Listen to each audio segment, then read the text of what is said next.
melakukan observasi, saya sampaikan terlebih dahulu ada 3 langkah dalam proses ini: pra-observasi, observasi, dan pasca observasi. Nah, sebelum itu kita memasuki tahapan pra-observasi. Nah, di sini saya akan bertanya dulu kepada Bu Dewi, tujuan dari pembelajaran yang Ibu lakukan seperti apa, Bu? Tujuan dari pembelajaran ini yang tentunya tentang kolaborasi budaya. Nah, biar siswanya memahami bahwa Indonesia itu beragam, kemudian agar mereka juga bisa menghargai keberagaman itu dan juga bagaimana mengelolanya sehingga bisa tetap lestari. Oke. Terus area pengembangan yang akan Ibu kembangkan nanti di saat proses pembelajaran? Iya, tentang budaya, Bu ya? Iya, tentang budaya. Nah, nanti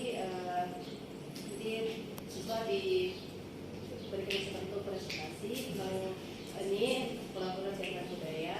Nanti biar kita juga memahami bagaimana keberagaman itu bisa digunakan. Oke, yang akan Ibu gunakan? PowerPoint dan juga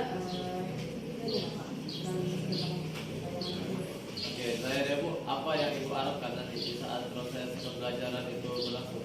agar siswanya pertama bisa ya dan juga memahami tadi kolaborasi antar budaya dan bisa mengelola keberagaman itu dengan baik dan menghargainya bisa sehingga tetap bertahan. Oke, terima kasih Bu ya. Jadi nanti setelah observasi silakan Ibu bisa untuk melakukan pembelajaran sesuai dengan strategi yang Ibu rencanakan, dan juga nanti saya akan melakukan observasi ataupun supervisi Ibu. Setelah itu nanti kita kembali lagi ke pasca observasi Ibu ya. Selamat pagi semuanya. Bagaimana kabarnya? Alhamdulillah sehat. Oke, Pak Irus, untuk memulai pelajaran silakan dipimpin dulu doa, ya. Mengawali kegiatan hari ini, berdoa mulai.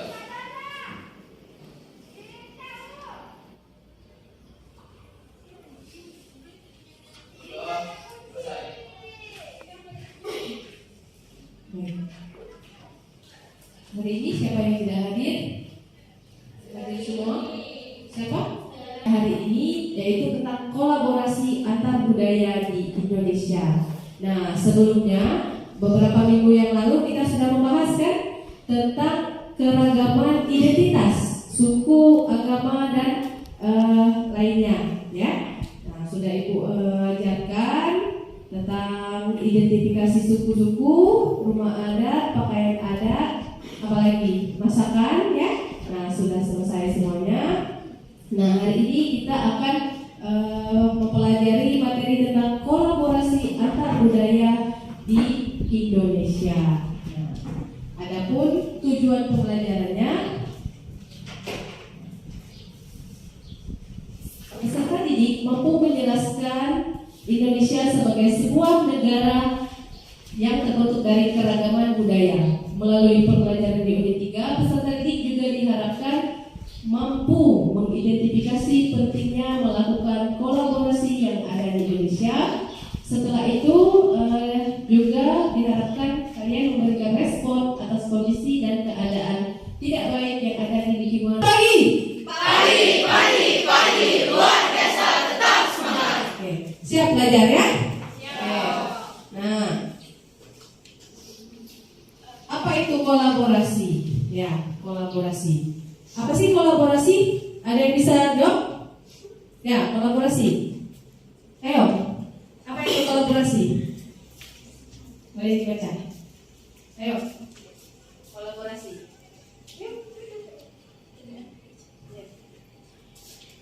Kolaborasi antar budaya adalah proses kerjasama antar individu atau kelompok yang memiliki budaya yang berbeda-beda dalam mencapai kelemahan. Nah, adanya hal-hal diskriminatif justru akan merugikan kita sendiri. Oke, silakan didiskusikan bersama kelompoknya.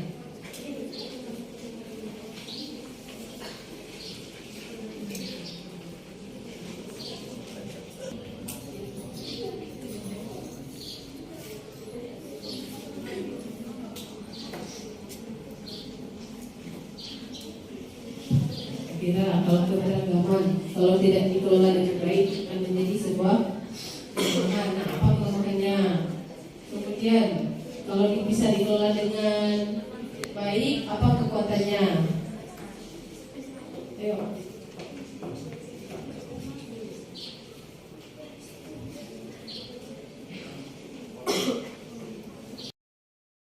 Apa?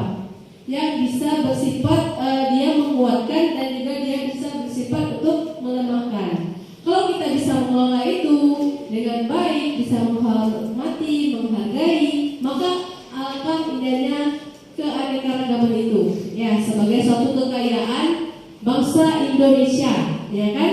Bangsa yang kaya akan budaya, suku, bahasa, ras, agamanya. Nah, itu bisa kita agama itu bisa menjadi apa itu kekuatannya?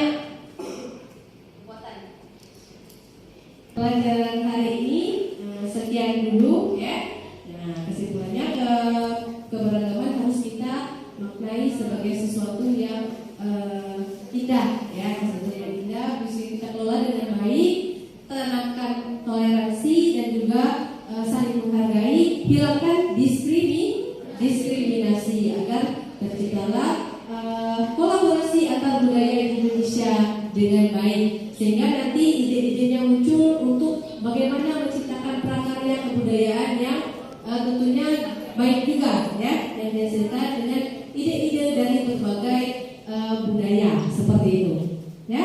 Untuk minggu depan kita materi pelajarannya tentang masih dengan kolaborasi ya. Nah, bagaimana cara merawat tradisi atau kebinekaan di lingkup kehidupan lokal seperti itu ya.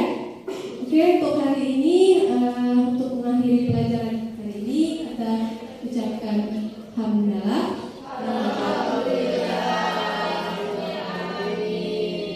Sekian, terima kasih, sampai jumpa minggu depan. Wabillahi taufiq wal hidayah. Assalamualaikum warahmatullahi wabarakatuh. Terima kasih Bu Dewi. Ini sudah menyelesaikan proses pembelajaran untuk kelas 10 ATKJ, dan di sini kita memasuki tahapan pasca observasi. Nah, ada yang ingin saya tanyakan kepada Bu Dewi itu di dalam proses pembelajaran tadi apa yang Ibu rasakan, Bu? Ya, kan tadi siswanya lumayan antusias ya Pak ya, juga kemudian tapi ada juga beberapa siswa yang tidak aktif untuk ikut kegiatan seperti diskusi dan presentasi dari Pak. Oke, ada pengembangan yang setelah Ibu laksanakan itu apakah sudah tercapai, Bu? Sudah Pak, sudah selesai. Itu tadi tentang kolaborasi antar budaya. Nah, mereka memahami bagaimana kelemahan keberagaman itu, apa juga kekurangannya. Oke, di dalam proses pembelajaran ada kendala yang Ibu alami, Bu, di saat proses tersebut? Ya, ada Pak, ada. Misalnya, Bu? Misalnya, salah satunya tadi juga ya, siswanya bahwa juga tadi ada yang tidak aktif diskusi, ada yang fokus sendiri gitu Pak, jadi tidak perhatikan. Jadi solusi kedepannya sebenarnya apa, Bu, untuk membuat siswa itu lebih antusias, lebih aktif di dalam proses pembelajaran? Ya, lebih mungkin mereka dikasih kesempatan untuk memberikan pandangannya sehingga terjadi mereka juga bisa aktif gitu kan, bisa aktif untuk berdiskusi, presentasi dan sebagainya. Oke, baik Bu, harapan Ibu ke depannya, Bu, untuk proses pembelajaran yang akan Ibu lakukan? Ya, harapannya semoga pembelajarannya siswanya lebih aktif, lebih fokus sehingga tujuan Ya, Ibu sendiri kita sudah melakukan proses coaching ataupun proses kegiatan supervisi dari mulai pra-observasi, terus observasi atau supervisi dan juga pasca observasi. Semoga ini bisa menjadi pembelajaran untuk saya pribadi dan juga Bu Dewi ya. Ya. Oke, selamat pagi Bu Dewi.